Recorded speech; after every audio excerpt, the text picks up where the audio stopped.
अस्सलाम वालेकुम बच्चे, कैसे हैं सब लोग? होप सब ठीक होंगे। आज हम बच्चे के physics according to federal board chapter 3 का टॉपिक देखेंगे, प्रोजेक्टाइल मोशन। अब प्रोजेक्टाइल मोशन क्या होती है, इसके प्रॉपर्टीज क्या हैं, उसको डील करेंगे, वेलोसिटी, एक्सेलरेशन, सो ऑन। कहते हैं अभी तक तो हम लोग जो है ना वो सिंपल स्ट्रेट लाइन मोशन के बारे में पढ़ते हैं कि एक ऑब्जेक्ट है वो लॉन्ग स्ट्रेट लाइन जा रहा है। जैसे हम गाड़ी की एग्जांपल लेते हैं कि वो लॉन्ग स्ट्रेट लाइन जा रही है, ठीक है। तो ये हमारे पास सिंपल सी एक सिचुएशन आ जाती है। या फिर ये हॉरिजेंटल बोलते हैं, हॉरिजेंटल बोलते हैं जब कोई ऑब्जेक्ट जो है वो लॉन्ग हॉरिजेंटल जा रहा है, मतलब सीधी लाइन में जा रहा है। या फिर हम कहते हैं कोई ऑब्जेक्ट जो है वो ऊपर से नीचे फॉल कर रही है, वर्टिकल डायरेक्शन में सीधी मूव कर रही है, स्ट्रेट लाइन में, ठीक है। तो आपके पास हम लोग अभी तक ये चीज़, इस चीज़ के साथ फेमिलियर हैं कि कोई ऑब्जेक्ट जो है वो स्ट्रेट लाइन में मूव कर रहा है, चाहे वो हॉरिजेंटल है मतलब आगे की तरफ मूव कर रहा है अलॉन्ग द एक्सिस, या कोई वर्टिकल है मतलब डाउनवर्ड डायरेक्शन में आ रहा है। लेकिन बहुत सारी ऐसी सिचुएशन भी होती हैं कि जिनमें ऑब्जेक्ट जो है वो इस तरह की स्ट्रेट लाइन मोशन नहीं शो करता। लाइक जैसे ये आपको स्ट्रेट लाइन मोशन दिखाई हुई है कि ट्रेन जा रही है along a straight line horizontal direction में। ये साइकिल पे सवार कोई बच्चा जा रहा है, चाहे वो इधर जा रहा है चाहे वो दूसरी साइड पे जा रहा है, मतलब हॉरिजेंटली जा रहा है। या फिर कोई एप्पल है वो ऊपर से नीचे गिरा है, तो ये स्ट्रेट लाइन मोशन है, ठीक है, चाहे वो हॉरिजेंटल है चाहे वो वर्टिकल है। कहते हैं इस तरह की मोशंस के साथ तो हम फेमिलियर है। लेकिन बहुत सारी ऐसी सिचुएशंस होती जिसमें जो मोशन है ना वो कर्व्ड पाथ में होती है, उसमें एट अ टाइम वो वर्टिकल भी होती है हॉरिजेंटल भी होती है। लाइक यहाँ पे मैंने आपको दिखाया है कि यहाँ पे या ये सिर्फ और सिर्फ हॉरिजेंटल है, मतलब अलोंग द एक्स एक्सिस आगे की तरफ जा रहा है, ठीक है। और ये सिर्फ और सिर्फ वर्टिकल है जो सिर्फ नीचे की तरफ आ रहा है। कहते हैं बहुत सारी ऐसी सिचुएशंस होती हैं जहाँ पे ये दोनों कंपोनेंट्स एट अ टाइम होते हैं, वो आगे भी जा रहा होगा वो नीचे भी आ रहा होगा, वर्टिकल भी होगी हॉरिजेंटल भी होगी। कहते हैं मिसाल के तौर पे यहाँ पे ये फिगर में आपको दिखाया हुआ है कि एक फुटबॉलर है, वो फुटबॉल को किक करता है। अब जब ये किक कर रहा है तो बच्चे ये देखेंगे ये फुटबॉल जो है ये ऊपर जा रहा है, तो इसका मतलब वर्टिकल मोशन है। लेकिन ऊपर जाने के साथ साथ ये आगे भी जा रहा है, इसका मतलब है हॉरिजेंटल मोशन भी है, ठीक है। तो यहाँ पे दोनों कंपोनेंट्स इन्वॉल्व हैं, इसमें वर्टिकल मोशन भी है, ऊपर भी जा रहा है साथ में आगे भी जा रहा है। तो इस तरह का हमारे पास जो मोशन होती है कर्व्ड सी मोशन, इस तरह के मोशन को हम कहते हैं प्रोजेक्टाइल मोशन है, ठीक है। इसी तरह से कहते हैं हमारे पास क्या है कि जब कोई स्टोन है आप उसको एयर में फेंकते हैं from the top of the building. इसके अलावा डिफरेंट एग्जाम्पल्स दिए हैं। या फिर कोई जंपर है वो जंप करता है किसी कह रहे हाइट से।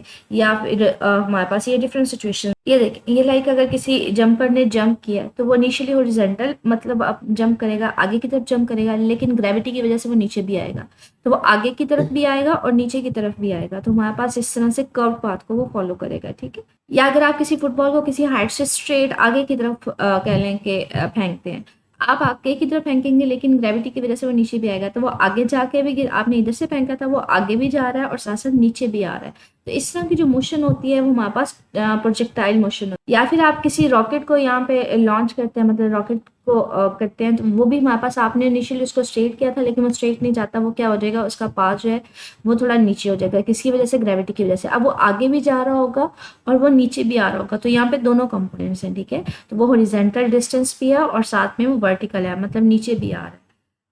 तो ये सारी की सारी एग्जांपल्स किसकी हैं? प्रोजेक्टाइल मोशन की। प्रोजेक्टाइल मोशन की एग्जांपल्स तो मैंने बता दी। अब प्रोजेक्टाइल मोशन को डिफाइन करना है, उसकी प्रॉपर डेफिनेशन है। कहते हैं projectile motion is a to dimensional motion. To dimensions होते हैं, मतलब इसमें एक्स एक्सिस भी इन्वॉल्व होता है, इसमें वाई एक्सिस भी होता है। जैसे फुटबॉल की एग्जाम्पल मैंने आपको दी थी कि उसमें फुटबॉल आगे भी जा रहा है, ठीक है, और वो ऊपर भी जा रहा है साथ साथ, ठीक है। तो ये टू डायमेंशनल मोशन है। Of an object thrown in the air, जब किसी ऑब्जेक्ट को आप हवा में फेंकते हैं, जैसे ये फुटबॉलर ने फुटबॉल को फेंका है, ठीक है, in the action of the gravity force. अब इसमें याद रखिएगा बच्चे हमारे पास ना दो चीजें होती हैं। पहली बात, आप इसमें प्रोजेक्टाइल मोशन में सिर्फ इनिशियल वेलोसिटी देते हैं, इनिशियली फुटबॉलर ने उसको किक किया है, सिर्फ इनिशियल वेलोसिटी, उसके बाद आपने किसी किस्म के इसके ऊपर फोर्स नहीं लगा रहे, वो खुद ब खुद मूव कर रहे हैं। सिर्फ एक फोर्स लग रही है, वो कौन सी फोर्स लग रही है? वो ग्रेविटी की फोर्स लग रही है। तो इस पूरे पाथ में सिर्फ एक फोर्स लगती है, that is the force of gravity. आप इनिशियली उसको वेलोसिटी देते हैं तो इनिशियल वेलोसिटी देते हैं, उसके अलावा इस पाथ में कोई फोर्स नहीं लगती, सिर्फ और सिर्फ फोर्स ग्रेविटी लगती है जो कि वर्टिकल डायरेक्शन में होती है, ठीक है। जी हमारे पास किस डायरेक्शन में होती है? वर्टिकल डायरेक्शन में। तो हम कहते हैं इस पूरे पाथ में सिर्फ एक फोर्स लग रही होती है, that is the force of gravity. इस सारे को बच्चे ये सिर्फ डेफिनेशन है, समटाइम ये आपसे शॉर्ट क्वेश्चन में भी आ जाता है, define projectile motion and write on the example. So आप इनमें से कोई एक एग्जांपल याद कर लीजिएगा, ठीक है। तो कहते हैं लेकिन अभी हम यहाँ पे जैसे मैंने कहा ये एयर में हम इसको थ्रो करवाएंगे, फुटबॉलर ने एयर थ्रो की है तो यहाँ पे कोई ना कोई एयर भी तो होगी बच्चे, जिसकी वजह से इसका पाथ कुछ ना कुछ इफेक्ट होगा। लेकिन स्टार्टिंग की इस टॉपिक में ना हम लोग यहाँ पे किसी किस्म का मीडियम नहीं लेंगे, लेकिन एक दफ़ा हम इसको सिंप्लिफिकली स्टडी कर लेंगे। लास्ट पे इस टॉपिक के हम स्टडी करेंगे कि अगर यहाँ पे हम मीडियम ले लें, यहाँ पे हम सिर्फ अज्यूम कर रहे हैं कि फुटबॉलर ने इसको किक किया, यहाँ पे हमने कोई एयर नहीं ली, तो वो इस तरह का पाथ फॉलो करेगा, सिर्फ और सिर्फ यहाँ पे ग्रेविटी की फोर्स होगी, ज़मीन इसको अट्रैक्ट कर रही होगी। तो यहाँ पे ये कह रहा है कि डिस्कशन में हमारी डिस्कशन में हम लोग क्या करेंगे, किसी फोर्स को नहीं लेंगे, लाइक हम एयर फ्रिक्शन को या रोटेशन को, किसी किस्म की रेजिस्टिव फोर्स वगैरह को, किसी चीज़ को कंसीडर नहीं करेंगे। हम सिर्फ ये कंसीडर करेंगे कि एक ऑब्जेक्ट को थ्रो करवाया गया, फुटबॉलर ने जैसे फुटबॉल को थ्रो करवाया, इनिशियल वेलोसिटी दी, उसके बाद वो प्रोजेक्टाइल मोशन आपको शो करेगा, इस पूरे पाथ में से एक फोर्स लग रही होगी, that will be the gravity. तो हम यहाँ पे यही बोलेंगे। और जिस ऑब्जेक्ट को थ्रो करवाया जाता है मुझे उस ऑब्जेक्ट को नाम दिया जाता है प्रोजेक्टाइल का। मतलब मैं अगर फुटबॉल को थ्रो करवा रही हूँ तो फुटबॉल यहाँ पे क्या होगा, फिर प्रोजेक्टाइल होगा। और ये जो पाथ है बच्चे इसको पैराबोलिक पाथ बोलते हैं, ठीक है। तो यहाँ पे ये डेफिनेशन है हमारे पास प्रोजेक्टाइल के। प्रोजेक्टाइल हमारे पास किसको कहते हैं, जो इस पाथ को फॉलो करता है। और हमारे पास पाथ जो होता है इसको ट्रेजेक्ट्री भी बोलते हैं, ठीक है। तो ये हमारे पास दो यहाँ पे छोटी छोटी टर्म्स हैं। पहली बात कि आपके पास जिस ऑब्जेक्ट को आप थ्रो करवाते हैं वो ऑब्जेक्ट क्या होता है, उस ऑब्जेक्ट को प्रोजेक्टाइल बोलते हैं। इस तरह के पाथ को बच्चे पैराबोलिक पाथ भी बोलते हैं, उसको ट्रेजेक्ट्री भी बोलते हैं, ठीक है। ये डेफिनेशन या MCQs में आ जाते हैं। ट्रेजेक्ट्री है क्या, जो पैराबोलिक पाथ है वो जो फॉलो कर रहा होता है उस पाथ को ट्रेजेक्ट्री बोलते हैं। प्रोजेक्टाइल किसको बोलते हैं, ऐसा ऑब्जेक्ट जो प्रोजेक्टाइल मोशन शो करता है उसको हम नाम देते हैं प्रोजेक्टाइल का। आगे वो उसको रिप्रेजेंट भी कर रहा है कि हमारे पास अगर आप फुटबॉल फेंकते हो तो फुटबॉल प्रोजेक्टाइल है। आप क्रिकेट बॉल वो क्रिकेटर छिक्का मारता है तो वो भी हमारे पास एक प्रोजेक्टाइल है। आप बेसबॉल फेंकते हैं तो वो भी हमारे पास क्या है, प्रोजेक्टाइल है। तो ये सारी की सारी जो है ना ये प्रोजेक्टाइल है। मतलब कोई सा भी ऐसा ऑब्जेक्ट जो हमारे पास कह लें कि इस तरह का पाथ फॉलो करेगा उस ऑब्जेक्ट को हम नाम दे देंगे प्रोजेक्टाइल, ठीक है। तो यहाँ पे आपने प्रोजेक्टाइल मोशन की डेफिनेशन की, कोई एक एग्जाम्पल कर लीजिएगा। फिर आगे एक छोटी सी टर्म है प्रोजेक्टाइल को डिफाइन करें। तो जो भी ऑब्जेक्ट जो है जिसको आप थ्रो करवाते हैं उसको प्रोजेक्टाइल बोलते हैं। ट्रेजेक्ट्री को डिफाइन करें, जो पाथ फॉलो हो रहा होता है इस तरह का पाथ, ठीक है, इसको हम नाम देते हैं ट्रेजेक्ट्री का, ठीक है। और आगे एग्जांपल दिए कि अगर आप फुटबॉलर हैं तो फुटबॉल हमारे पास प्रोजेक्टाइल होगा, क्रिकेटर है तो वो बॉल हमारे पास होगी, और इसी तरह से हमारे पास बेसबॉल होगी। अब हम बेसिकली फाइंड आउट क्या करना चाह रहे हैं, हम फाइंड आउट करना चाह रहे हैं कि अगर हमारे पास कोई ऑब्जेक्ट जो है वो इस तरह से प्रोजेक्टाइल मोशन देता है तो इस मोशन के ड्यूरेशन में, मतलब इस मोशन करते हुए उसका हॉरिजॉन्टल वेलोसिटी क्या होगी, वर्टिकल वेलोसिटी क्या होगी, मतलब वेलोसिटी फाइंड आउट करना चाह रहे हैं। हम कहते हैं फाइंड आउट क्या करना चाह रहे हैं, हम हॉरिजॉन्टल और वर्टिकल मोशन के अलोंग जो है ना हम लोग बेसिकली उसकी वेलोसिटी फाइंड आउट करना चाह रहे हैं। तो हम कंसीडर करेंगे कि जो इसकी हमने कहा है कि जब भी प्रोजेक्टाइल मोशन होता है तो उसकी हॉरिजॉन्टल वेलोसिटी भी होती है, मतलब वो आगे भी जा रहा होता है और वो ऊपर भी जा रहा होता है, ठीक है, साथ साथ ऊपर भी जा रहा है। अब ये देखिए ये नीचे भी आ रहा है और ये साथ में आगे भी जा रहा है। एक पर्टिकुलर हाइट के बाद वो नीचे आना शुरू हो जाता है ना, ठीक है, उस पर्टिकुलर हाइट के बाद वो नीचे भी आ रहा है और साथ साथ वो आगे की तरफ भी डिस्टेंस पे ट्रैवल कर रहा है। कहते हैं यहाँ पे जो हॉरिजॉन्टल मोशन है या वर्टिकल मोशन है ये कंप्लीटली इंडिपेंडेंट है, इनका आपस में एक दूसरे के साथ कोई लिंक नहीं है। तो बेसिकली हम फाइंड आउट क्या करना चाह रहे हैं, हम लोग यहाँ पे वेलोसिटी फाइंड आउट करना चाह रहे हैं, ठीक है। तो अभी हम लोग यहाँ पे सिचुएशन लेंगे जब किसी पर्टिकुलर हाइट से किसी ऑब्जेक्ट को थ्रो करवाया जाता है। हम लोगों ने ये कहा था ना हमारे पास जब आप किसी हाइट से किसी ऑब्जेक्ट को थ्रो करवाते हैं तब भी हमारे पास उसका पाथ होता है, इस तरह से पैराबोलिक पाथ होता है, ठीक है, प्रोजेक्टाइल मोशन इसको बोलते हैं। हम लोग ये वाली सिचुएशन लेंगे, किसी सर्टेन हाइट से आपने किसी ऑब्जेक्ट को थ्रो करवाया। तो यहाँ पे कंडीशन क्या ले रहा है, कहता है सपोज करें हमने 2 बॉल्स को थ्रो करवाया, ठीक है, एक ब्लू बॉल ले लिया और इसने एक ग्रीन बॉल ले लिया। कहता है आप क्या करें, ब्लू बॉल को ना सीधे ही नीचे फेंक दें, मतलब उसको फेंके ही नीचे की तरफ, लेकिन उसी छत पे खड़े होके, उसी हाइट पे खड़े होके आप ग्रीन वाली बॉल को ना हॉरिजॉन्टली आगे की तरफ फेंकें, उसको हॉरिजॉन्टली फेंकें, ठीक है, उसको आप नीचे की तरफ ना फेंकें। अब जो नीचे आपने डायरेक्टली नीचे फेंक दी थी, अब ग्रेविटी भी नीचे लग रही थी तो वो एक तरह की एक स्ट्रेट लाइन पाथ को फॉलो करेगा, ठीक है, मतलब वो इस तरह से सिर्फ और सिर्फ वर्टिकल मोशन देगा। लेकिन जो बॉल आपने हॉरिजॉन्टल फेंकी थी बच्चे, आपने तो उसको आगे की तरफ वेलोसिटी दी थी, सिर्फ और सिर्फ उसको हॉरिजॉन्टल, मतलब हॉरिजॉन्टल बच्चे किसको कहते हैं, ये जो एक्स एक्सिस होते हैं बच्चे इसको हॉरिजॉन्टल बोलते हैं, ठीक है। और जो वाई एक्सिस के अलॉन्ग होता है उसको हम नाम देते हैं वर्टिकल। तो वाई हमारे पास वर्टिकल है और ये वाला हॉरिजॉन्टल है। आपने क्या किया था, बॉल को आगे की तरफ फेंका था, आपने सिर्फ और सिर्फ उसको वेलोसिटी किसके अलॉन्ग दी थी, हॉरिजॉन्टल डायरेक्शन में, मतलब एक्स के अलॉन्ग दी। अब आपने आगे की तरफ फेंका था तो इसके पास वेलोसिटी इस सेक्शन में तो है तो वो तो आगे जाएगा, लेकिन जैसे ही आपने फेंका उसके ऊपर ग्रेविटी भी तो एक्ट कर रही है। अब इनिशियली वाई उसकी वेलोसिटी कोई नहीं थी, वाई 0 थी, लेकिन ग्रेविटी होने की वजह से ग्रेविटी क्या करती है, आपने आगे की तरफ फेंका लेकिन ग्रेविटी उसको नीचे की तरफ खींच रही है, तो ग्रेविटी की वजह से उसका वाई वेलोसिटी का कंपोनेंट भी आना शुरू हो जाता है। तो जैसे जैसे आप वो आगे जाएगा, ग्रेविटी उसको अट्रैक्ट करेगी, तो ग्रेविटी की वजह से ये देखिए उसका वर्टिकल कंपोनेंट भी आना शुरू हो जाएगा। स्टार्टिंग में सिर्फ और सिर्फ हॉरिजॉन्टल कंपोनेंट था, आपने उसको आगे की तरफ फेंका था, लेकिन इसके अलावा आपने कोई फोर्स नहीं दी। हॉरिजॉन्टल कंपोनेंट होने की वजह से वो आगे की तरफ आता है, लेकिन जैसे ही थोड़ा आगे की तरफ आता है तो उसके ऊपर ग्रेविटी एक्ट करने की वजह से वो थोड़ा नीचे भी आना शुरू हो जाता है। जैसे जैसे नीचे आता जाएगा, ग्रेविटी की वजह से वेलोसिटी का वर्टिकल कंपोनेंट भी बढ़ना शुरू हो जाएगा।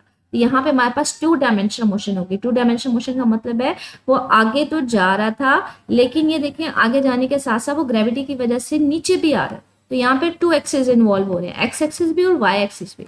यहाँ पे ना मैंने सिर्फ और सिर्फ इस ऑब्जेक्ट की मोशन ली, यहाँ पे कोई मैंने रेजिस्टिव फोर्सेस वगैरह नहीं ली, निग्लेक्टिंग एयर रेजिस्टेंस, मैंने किसी किस्म की एयर रेजिस्टेंस कंसीडर नहीं की। वो इसी चीज़ को एक्सप्लेन करें कि अगर आप डायरेक्टली डाउनवर्ड डायरेक्शन में उसको फेंक देते हो किसी क्लिफ से, किसी हाइट से, मतलब किसी पहाड़ी की चोटी वगैरह से, क्लिफ इसको बोलते हैं बेसिकली, ठीक है, तो हमारे पास क्या होगा कि वो सीधा ही नीचे की तरफ आ जाएगा।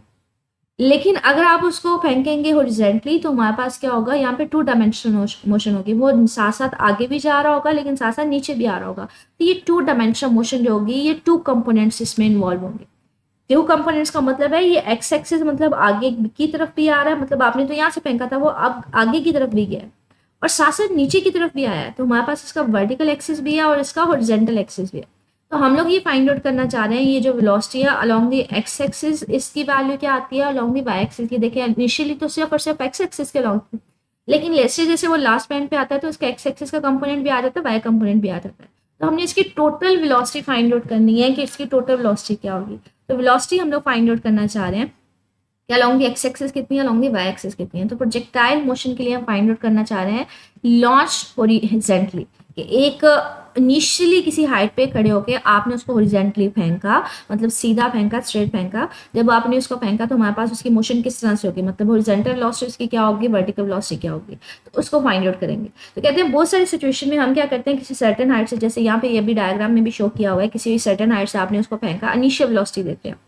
लेकिन जैसे आप उसको इनिशियल वेलोसिटी देते हैं तो हमारे पास क्या है, वो फॉरवर्ड भी जा रहा है लेकिन वो डाउनवर्ड भी आ रहा है, ग्रेविटी की वजह से वो नीचे भी आना शुरू हो जाता है। तो हम क्या कहते हैं, वो दोनों मोशन शो करा है। यहाँ पे हमने किसी किस्म की रेजिस्टेंस नहीं लेनी। ये टॉपिक के लास्ट में हम अज्यूम करेंगे कि अगर ये रेजिस्टेंस ले लें तो क्या इफेक्ट आएगा। अभी हम कोई रेजिस्टेंस ले रहे हैं, हम सिंपल केस ले रहे हैं कि हमने उसको हॉरिजॉन्टली फेंका, वो अब आगे भी जाएगा लेकिन ग्रेविटी की वजह से वो नीचे भी आना शुरू हो जाएगा। तो यहाँ पे ये कह रहे हैं कि हमारे पास हमने ग्रीन बॉल को लिया, हमने इनिशियली उसको सिर्फ और सिर्फ क्या दिया, इनिशियल वेलोसिटी दिया, और वो किस डायरेक्शन में दिया, हॉरिजॉन्टल में। वर्टिकल में इसके अलावा यहाँ पे कोई वेलोसिटी नहीं थी, आपने नीचे की तरफ तो कोई वेलोसिटी नहीं दी थी, आपने तो उसको सीधा फेंका था। तो इनिशियल वी आई का मतलब है इनिशियल है, ठीक है, इनिशियल स्टार्ट में सिर्फ आपने हॉरिजॉन्टल वेलोसिटी दी है। लेकिन जैसे जैसे वो आपने उसको फेंका, लेकिन जैसे ही फेंकोगे ग्रेविटी की वजह से उसका वेलोसिटी का वाई कंपोनेंट भी आना शुरू हो जाएगा। तो एक्स तो था ही, आपने फेंका, अब उसका वाई कंपोनेंट भी आना शुरू हो गया। तो ये लास्ट में हमारे पास उसका एक्स कंपोनेंट भी है, वाई कंपोनेंट भी है। यहाँ पे ना एक चीज माइंड में रखें, हमने किसी किस्म की रेजिस्टेंस नहीं ली, यहाँ पे सिर्फ और सिर्फ एक ही आपने इनिशियल वेलोसिटी दी है, उसके अलावा कोई फोर्स नहीं है। यहाँ पे सिर्फ और उसके अलावा एक ही फोर्स लग रही है जो कि ग्रेविटी की लग रही है, और वो डाउनवर्ड डायरेक्शन में। कोई एयर रेजिस्टेंस नहीं ली, कोई लॉस नहीं लिया, कुछ भी नहीं लिया। तो इसका मतलब है ये देखें, इसका जो हॉरिजॉन्टल कंपोनेंट है वो चेंज नहीं हो रहा, वो सेम है, जितना यहाँ पे उतने वहां पे है, यहाँ पे भी उतना ही है। तो हॉरिजॉन्टल कंपोनेंट तो चेंज ही नहीं हो रहा। चेंज क्या हो रहा है, ग्रेविटी का हो रहा है। यहाँ पे ग्रेविटी की वजह से वर्टिकल कंपोनेंट 0 था, यहाँ पे ग्रेविटी की वजह से वर्टिकल कंपोनेंट बढ़ गया, मजीद बढ़ गया, मजीद बढ़ गया। तो वर्टिकल कंपोनेंट में वेरिएशन आएंगी, क्यों, क्योंकि सिर्फ और सिर्फ एक्सेलरेशन या फोर्स कौन सी लग रही है, ग्रेविटी की, जो वर्टिकल डायरेक्शन में होती है, डाउनवर्ड डायरेक्शन में होती है, ठीक है। तो उसकी वजह से इसका वाई वाला कंपोनेंट जो है वेलोसिटी का वो चेंज हो रहा है। एक्स कंपोनेंट के लॉन्ग तो कोई फोर्स ही नहीं लग रही थी, आपने इनिशियल वेलोसिटी जितनी दी वो उतनी है, ये देखिए उतनी है, ये हमारे पास लेंथ वेक्टर की चेंज नहीं हो रही, क्योंकि यहाँ पे लॉस तो हम कोई कंसीडर ही नहीं कर रहे, रेजिस्टेंस हम कंसीडर ही नहीं कर रहे। यहाँ पे वो यही चीज कंसीडर कर रहा है कि इनिशियल आपने सिर्फ और सिर्फ उसको हॉरिजॉन्टल वेलोसिटी दी थी, तो वी आई एक्स स्टार्ट वाली कंपोनेंट, इनिशियल वेलोसिटी वाई वक्त के लॉन्ग 0 थी। हमारे पास एक्सेलरेशन हॉरिजॉन्टल के अलॉन्ग हमने कोई फोर्स नहीं ली, हमने स्टार्ट में सिर्फ उसको वेलोसिटी दे दी, उसके अलावा हमने एक्स एक्सिस के अलॉन्ग कोई फोर्स नहीं कंसीडर कर रहे। हम लोग क्या कर रहे हैं, हम लोग सिर्फ और सिर्फ एक ही फोर्स कंसीडर कर रहे हैं, और वो कौन सी कर रहे हैं, वो हम लोग ग्रेविटी की कर रहे हैं। और वो किस डायरेक्शन में होती है, वो हमारे पास डाउनवर्ड डायरेक्शन में होती है।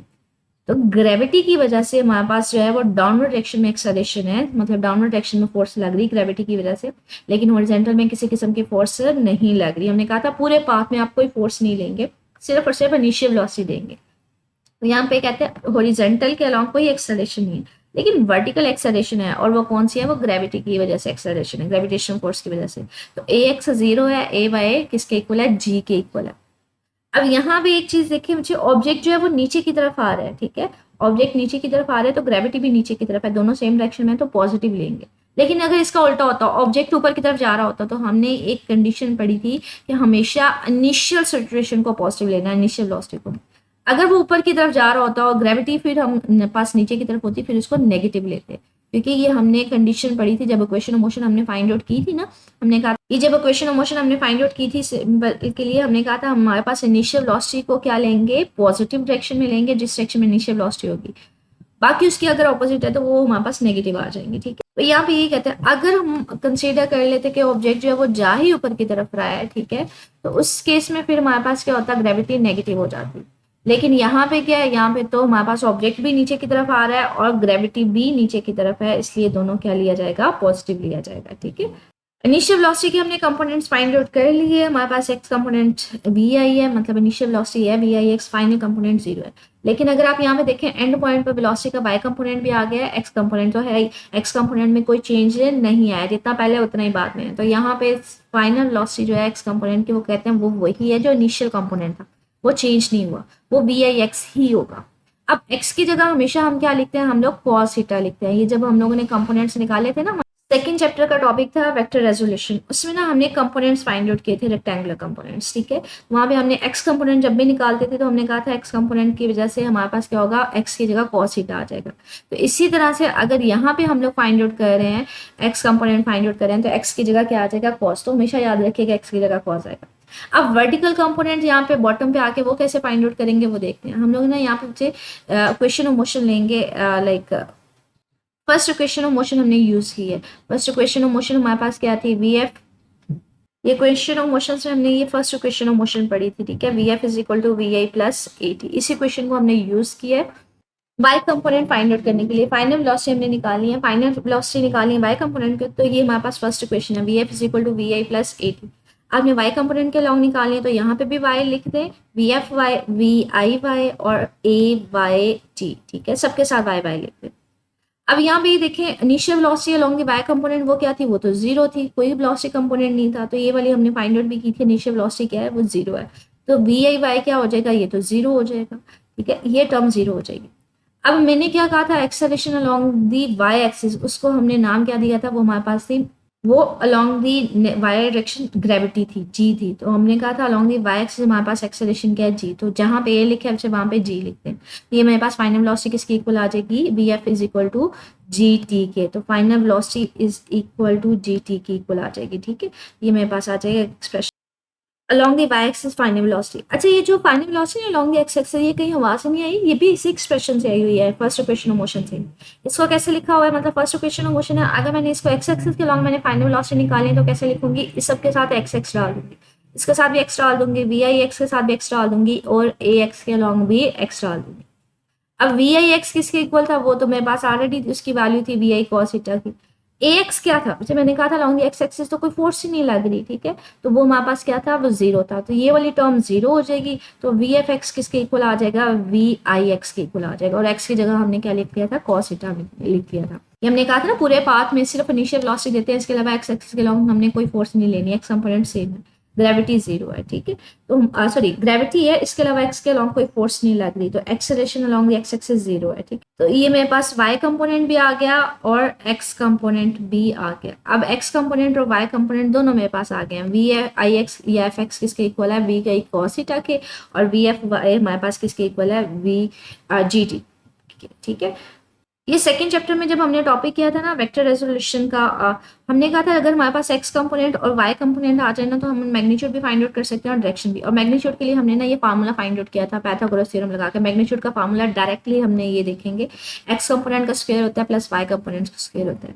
अगर हमने डायरेक्शन फाइंड आउट करनी होती है तो Y component divided by X component होता है। तो यहाँ पे इसी फार्मूले को यूज करेंगे कि अगर हमारे पास कंपोनेंट्स आ गए हैं तो हमारे पास मैग्नीट्यूड कैसे आएगी फाइनल वेलोसिटी की, वो हमारे पास क्या आएगी, एक्स कंपोनेंट का स्क्वायर प्लस वाई कंपोनेंट का स्क्वायर। तो जो फाइनल वेलोसिटी हमारे पास आई है उसका एक्स कंपोनेंट का स्क्वायर आ जाएगा प्लस वाई कंपोनेंट का स्क्वायर। बच्चे मैंने ये ज्यूम किया है कि आपने सेकंड चैप्टर में मैग्नीट्यूड का फार्मूला पढ़ा था तो आपको आता है, वो मैंने आपको शो भी करवा दिया। वेक्टर रेजोल्यूशन का टॉपिक डिटेल में देख लीजिएगा बच्चे, ये हमारे पास चैप्टर 2 का टॉपिक है जिसमें आपको मैग्नीट्यूड लेना सिखाई गई थी, ठीक है, और आपके पास डायरेक्शन भी थी। तो वो उसी चीज़ को फार्मूले को यूज़ करेंगे और अगर हमने डायरेक्शन फाइंड आउट करनी है तो tan थीटा ले लेंगे। tan थीटा हमारे पास क्या होता है एफ वाई, मतलब y component divided bye x component. ये मैंने आपको साथ से शो भी कर रही हूँ, y कंपोनेंट किसी भी वेक्टर का डिवाइडेड बाय x कंपोनेंट। यहाँ पे हम वेलोसिटी ले रहे हैं तो इसलिए वेलोसिटी का y component divided bye x component, ठीक है।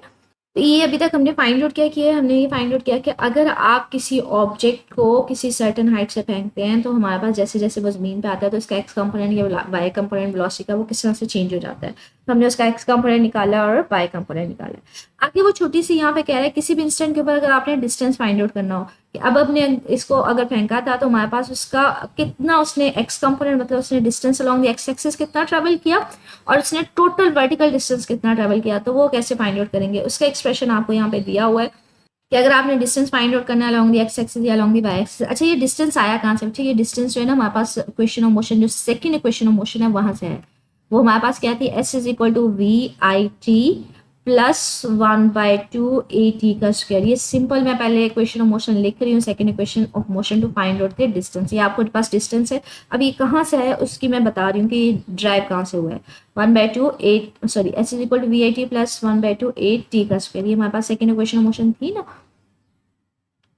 अब अगर मैंने डिस्टेंस फाइंड आउट करना है अलोंग द एक्स एक्सिस तो मैं क्या करूंगी, यहाँ पे एस की बजाय क्या डिस्टेंस है अलोंग द एक्स एक्सिस तो मैं उसको एक्स से रिप्रेजेंट कर दूंगी is equal to initial velocity. यहाँ पे इस पॉइंट में हमारे पास इनिशियल वेलोसिटी थी ना वी आई एक्स, तो मेरे पास क्या है मैं यहाँ पे क्या शो कर दूंगी, इनिशियल वेलोसिटी थी V I X along the X axis है तो मैं वी आई एक्स लिख दूंगी, ठीक है। तो ये वी आई एक्स आ जाएगा इंटू टी आ जाएगा, ठीक है, V I X into T. Time तो उसी तरह से टाइम चेंज नहीं होगा plus 1/2 along the acceleration along the X axis. तो मैं क्या लिखूंगी ए के साथ छोटा सा वाई ए एक्स लिख दूंगी, सॉरी एक्स एक्सिस है तो अलोंग दी एक्स एक्सिस और टी स्क्वायर इसी तरह से। अब हमने तो इस बात में ये कंडीशन कंसीडर की थी कि एक्सेलरेशन मेरे पास क्या है अलोंग दी एक्स एक्सिस वो जीरो है। हमने कहा था अलोंग दी एक्स एक्सिस कोई फोर्स नहीं लग रही तो along the X axis acceleration क्या है जीरो है। अगर along the X axis acceleration he zero है तो मेरे पास ये वाली टर्म क्या हो जाएगी, ये जीरो टर्म हो जाएगी। तो बाकी क्या बच जाएगा, सिर्फ और सिर्फ x is equal to V I X T बच जाएगा, ठीक है। और हमने यहाँ पे कंडीशन ली हुई है कि वी आई एक्स वो किसके इक्वल है, वी एफ एक्स के इक्वल है। वी आई एक्स दो वी एफ एक्स दोनों सेम है, वो कोई चेंज ही नहीं हो रहा। तो आप इसको वी आई एक्स लिख लें या वी एफ एक्स लिख लें, कोई फर्क नहीं पड़ता। अगर यही मैंने सेकेंड इक्वेशन ऑफ मोशन लिखनी हो for X distance along the Y axis तो मैं उसको एस की जगह क्या लिख दूंगी, y लिख दूंगी is equal to initial velocity थी अलोंग दी y एक्सिस, मैं इसके अलोंग y लिखूंगी ना मुझे इनिशियल वेलोसिटी अगर मैंने लिखना है तो इनिशियल वेलोसिटी तो थी नहीं y के अलोंग, तो ये वाली टर्म जीरो हो जाएगी। और along the y axis acceleration क्या होगा, यहाँ पे छोटा सा मैं y लिख दूंगी और अलोंग दी y एक्सिस मेरे पास एक्सेलरेशन क्या होता है g के इक्वल होता है, तो यहाँ पे g आ जाएगा 1/2 जी टी का स्क्वायर। ये बेसिकली जो इक्वेशन आई हैं डिस्टेंस की ये सेकेंड इक्वेशन ऑफ मोशन से आई हैं, ठीक है। अच्छा ये पूरा टॉपिक कब था, जब किसी ऑब्जेक्ट को हमने सर्टेन हाइट से फेंका था, ठीक है। तो हमने हाफ उसका पाथ लिया था कि किसी हाइट से फेंका तो हमने उसके वेलोसिटी निकाली किस तरह से चेंज आ रहा है बॉटम पे आते आते।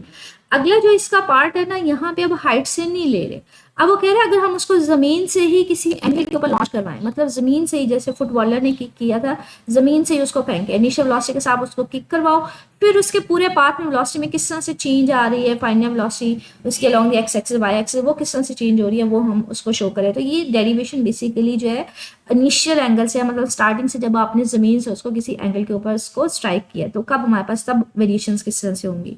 उसके लिए ना आप इसको थोड़ा सा देखिएगा प्लीज कि हमारे पास ये प्रोजेक्टाइल मोशन है एक काइंड ऑफ, आपने इनिशियल वेलोसिटी फेंकी कोई एंगल थीटा बना रहा है। अब कोई भी इनिशियल वेलोसिटी है तो हम लोगों ने ना उसका पढ़ा हुआ है कि अगर कोई वेक्टर जो है हमारे पास ये रेजोल्यूशन ऑफ वेक्टर्स में हमने पढ़ा था कि अगर कोई वेक्टर जो है ना वो अलोंग द एक्स एक्सिस कोई थीटा बना रहा हो ना तो उसका एक्स कंपोनेंट भी होता है उसका वाई कंपोनेंट भी होता है, ठीक है। तो इसी तरह से बच्चे अगर इनिशियल वेलोसिटी है वेलोसिटी वेक्टर और कोई एंगल थीटा बना रहा है तो इसका एक्स कंपोनेंट भी होगा इसका वाई कंपोनेंट भी होगा।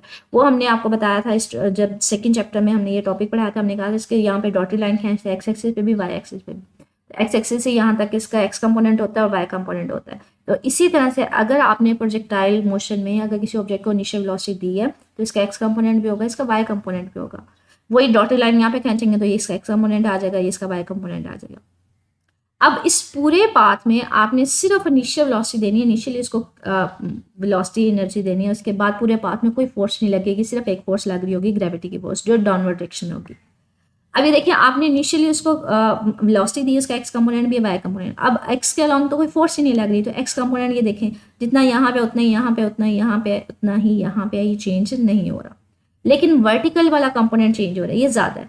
अब जैसे ही ऊपर की ऑब्जेक्ट, ग्रेविटी तो नीचे लग रही थी, ऑब्जेक्ट ऊपर जा रहा था, तो ऑपोजिट होने की वजह से इसकी वेलोसिटी कम हो जाएगी, जाते जाते हाइट पे जाके बिल्कुल ही खत्म हो जाएगी, फिर दोबारा से वो ग्रेविटी की वजह से नीचे आना शुरू हो जाएगा। तो अब ग्रेविटी भी नीचे है, वो भी नीचे आ रहा है, तो वर्टिकल कंपोनेंट बढ़ना शुरू हो जाएगा। यहाँ पे वेरिएशंस किस में आ रही है, वर्टिकल कंपोनेंट में आ रही है।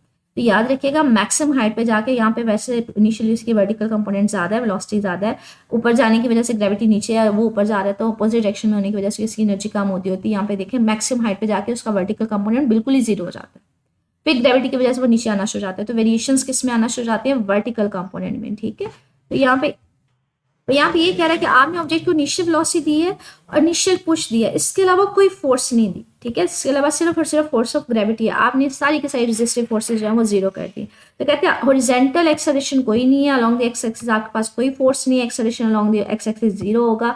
हाँ, वाई के अलोंग जो है वो हमारे पास ग्रेविटी है जो कि जी है। अब यहाँ पे इसको माइनस जी लिया हुआ है, क्यों? क्योंकि आप ऑब्जेक्ट को फेंक रहे हैं ऊपर की तरफ, ग्रेविटी लग रही है नीचे की तरफ। तो ये मैंने आपको इनिशियली बताया था कि इनिशियल वेलोसिटी जिस भी डायरेक्शन में हो उसको पॉजिटिव लिया जाता है, उसके अपोजिट सारी चीजें नेगेटिव होती हैं। तो ऑब्जेक्ट ऊपर जा रहा था वो पॉजिटिव है, जी यहाँ पे नेगेटिव होगा। अब हमने इसके इनिशियल और हॉरिजॉन्टल और पहले वर्टिकल कंपोनेंट्स निकाले हैं। इनिशियली आपने ऑब्जेक्ट को फेंका तो उसका कोई ना कोई वेलोसिटी थी, तो इसका एक्स कंपोनेंट भी है, वाई कंपोनेंट भी है। तो वी आई एक्स, एक्स की जगह हमारे पास इनिशियल वी आई का मतलब है इनिशियल, एक्स की जगह कॉस थीटा आ जाएगा और वाई की जगह पे क्या आ जाएगा, साइन थीटा आ जाएगा। तो इसका एक्स कंपोनेंट भी है, वाई कंपोनेंट भी है।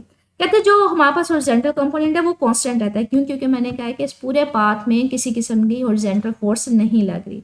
लेकिन हाँ, जो वर्टिकल कंपोनेंट है वो चेंज होगा। तो इनिशियल जो उसका एक्स कंपोनेंट है, जो इतना इनिशियल है उतना ही फाइनल है, जैसे मैंने आपको इस फिगर में भी दिखाया कि जो इसका हॉरिजॉन्टल कंपोनेंट है वो चेंज नहीं हो रहा, एक्स वाला सेम है। ठीक है, जितना उसका पहले वेक्टर है उतना ही वो बाद में है।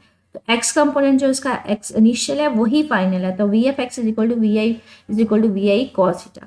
लेकिन वर्टिकल कंपोनेंट में थोड़ी बहुत वेरिएशंस आएंगी, जैसे मैंने वो आपको दिखाया भी है कि पहले वर्टिकल कंपोनेंट ज़्यादा होता है, फिर कम होता होता जीरो, फिर ज़्यादा हो रहा है।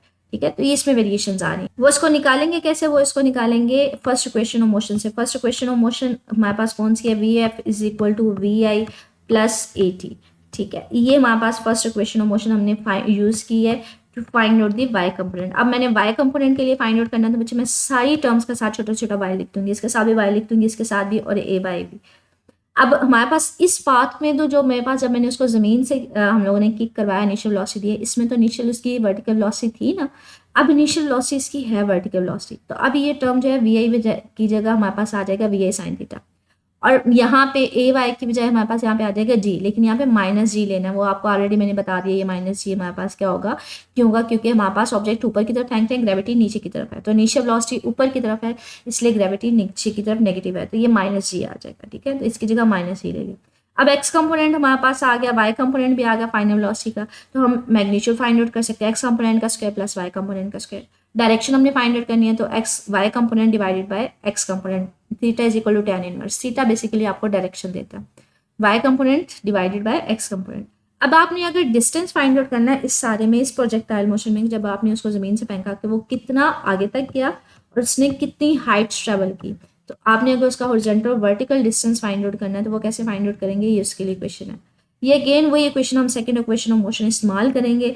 मतलब सेकंड इक्वेशन ऑफ मोशन हमारे पास क्या थी, एस इज इक्वल टू, मैं उसको उस फॉर्म में ले रही हूँ, S is equal to V I T, मतलब initial velocity plus 1/2 A T का स्क्वायर। ठीक है, ये हमारे पास सेकंड इक्वेशन ऑफ मोशन थी। इसी को यूज करेंगे एक्स कंपोनेंट के अलॉन्ग में डिस्टेंस फाइंड आउट करने के लिए, और वाई कंपोनेंट्स के अलॉन्ग में डिस्टेंस को फाइंड आउट करने के लिए।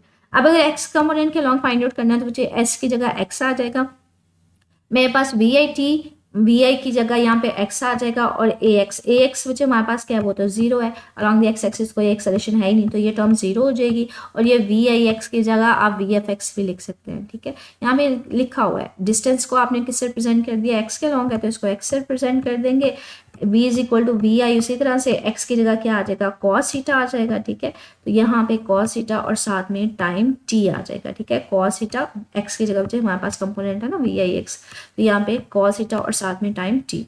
अच्छा, आपको वो यहाँ पे सिर्फ ये कह रहा है कि आप यहाँ पे वी आई भी लिख सकते हैं, वी एफ भी लिख सकते हैं, क्योंकि यहाँ पे हमने सिचुएशन बताई हुई है कि वी आई जो है जितना इनिशियल कंपोनेंट है उतना ही फाइनल कंपोनेंट होती है, कोई फर्क नहीं पड़ेगा, ठीक है। बेटर ऑप्शन यही है कि आप वी आई ही जाने दें, क्योंकि सेकंड इक्वेशन मोशन हम इस्तेमाल कर रहे हैं। इसी तरह से अगर आपने डिस्टेंस फाइंड आउट करना अलॉन्ग दी वाई एक्सिस, तो वो हमारे पास सबके साथ वाई वाई छोटा सा लिख देंगे, डिस्टेंस को वाई से प्रेजेंट कर देंगे। अब इनिशियल वेलोसिटी तो थी ना अलॉन्ग दी वाई एक्सिस, तो वो वी आई साइन थीटा था। अब इस वाली सिचुएशन में इनिशियल वेलोसिटी थी, ठीक है, और वो कितनी थी, वी आई साइन थीटा थी, तो वो हमने यहाँ पे पुट ऑन कर दिया वी आई साइन थीटा, और साथ में हमने माइनस जी, यहाँ पे वाई के बजाय क्या लेना है, जी माइनस जी लेना, तो ये वाली टर्म क्या हो जाएगी, -1/2 जी टी का स्क्वायर। अब ये डिस्टेंस भी चेंज हो गया हमारे पास, और ये वेलोसिटी भी चेंज होगी। अब वेरिएशंस डिफरेंट है, ठीक है। आगे जो बच्चे पूरा टॉपिक है ना, हाइट टाइम रेंज, ये अलग से लॉन्ग क्वेश्चन है, ठीक है। तो ये नेक्स्ट लेक्चर में करेंगे, ये लहदा से एक लंबा सा लॉन्ग क्वेश्चन है, वो उसको लहदा से करेंगे। यहाँ तक एक लॉन्ग क्वेश्चन आपका एंड हो जाता है। इसमें हमने प्रोजेक्टाइल मोशन दो तरह से देखी। पहले हमने देखी कि अगर किसी ऑब्जेक्ट को आप सर्टेन हाइट से फेंके, मतलब हाफ हमने उसका पाथ देखा, तो किस तरह से वेरिएशन आएंगे, एंड पे आएगी जब वेलोसिटी, तो उसके कंपोनेंट्स क्या होंगे, डिस्टेंस कितना होगा हमारे पास उसका अलोंग दी एक्स एक्सिस और वाई एक्सिस। तो लॉन्च्ड हॉरिजेंटली, हॉरिजेंटली का मतलब है इनिशियली आपने उसको किसी हाइट से फेंका है, इसको हमने फाइंड आउट किया, वेलोसिटी को फाइंड आउट किया हमने, डिस्टेंस को फाइंड आउट किया एंड सो ऑन। फिर हमने निकाला कि हम अगर उसको किसी इनिशियल एंगल से थ्रो करवाएं तो फिर क्या होगा। तो यहाँ पे हमारे पास पूरा इस तरह का एक प्रोजेक्टाइल पाथ लेंगे, उसके लिए वेलोसिटी फाइंड आउट की। तो ये लॉन्ग क्वेश्चन आपके पास दोनों में से कोई सा भी आ सकता है। वो आपसे ये भी पूछ सकते हैं एट हॉरिजेंटली या at some certain height from some certain height, या आप ये भी पूछ सकते हैं लॉन्च्ड एट सम एंगल। तो आप उसके वेलोसिटी फाइंड आउट करके दें, डिस्टेंस फाइंड आउट करके दें। तो ये माइंड में रखिएगा कि आपसे वो एंगल के बारे में पूछ रहा है या फिर पर्टिकुलर हाइट के बारे में पूछ रहा है। आपके ना ये एक्सरसाइज का कॉम्प्रिहेंसिव क्वेश्चन है, discuss the motion of the projectile in the absence of the air resistance. आपने प्रोजेक्टाइल मोशन को डिस्कस करना है, ठीक है। अब इसमें उसने नहीं बताया कि आपने हाइट से, पर्टिकुलर हाइट से डिस्कस करना है या फिर आपने एट सम एंगल थीटा से फाइंड आउट करना है। तो ये आपको फिर थोड़ा सा ही कंफ्यूजिंग पार्ट है, इसमें आप कोई सा भी लिख सकते हैं या दोनों ही लिख सकते हैं। जो मैंने आपसे कहा ना कि प्रोजेक्टाइल मोशन का रिमेनिंग हाफ हम नेक्स्ट लेक्चर में करेंगे। ये देखिए, ये लहदा से क्वेश्चन है जिसमें हाइट टाइम और रेंज पूछा, ये क्या है ये नेक्स्ट लेक्चर में देखेंगे। तो आज का जो टॉपिक है वो सिर्फ ये वाला है, ठीक है, जो जिसमें हमने वेलोसिटी फाइंड आउट किया और डिस्टेंस फाइंड आउट किया, लेकिन वो मेंशन कर देता है कि launch some height, launch horizontally या फिर एट सम एंगल थीटा। तो अगर दोनों ही, मतलब कुछ भी मेंशन नहीं है, सिर्फ प्रोजेक्टाइल मोशन है, तो आप दोनों ही लिख सकते हैं या आपको ये एक लिख सकते हैं। मतलब मेंशन ना हो तो प्रेफरेबली यही होता है दोनों, लेकिन यूजुअली मेंशन होता है। तो ये आज का टॉपिक था। इससे मजीद मुझे कुछ पूछना हुआ तो मेरे कमेंट सेक्शन में पूछ लीजिएगा। ओके, अल्लाह हाफिज़।